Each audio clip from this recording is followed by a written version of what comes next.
আপনার কি মনে হয় যে এটা কোনো অসমস্যা? আমরা এক্সপার্ট না। সাধারণ ধারণা আর সাধারণ ধারণা। আমিও এক্সপার্ট না, এরকম অস্ত্র আপনিও দেখেন না, আমিও দেখেন না।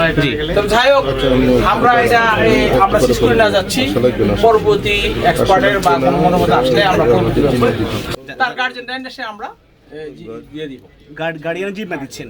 আর যারা আটক করছে তারাও আমরা এই মুহূর্তে আসলে কারো কোনো কিছু বলতেছি না, আমরা এটা তদন্ত সাপেক্ষে পরবর্তী ব্যবস্থা নেব। Rocket parachute player. আচ্ছা, প্যারাশুট প্লেয়ার। উপরে যা লেখা আছে প্যারাশুট প্লেয়ার।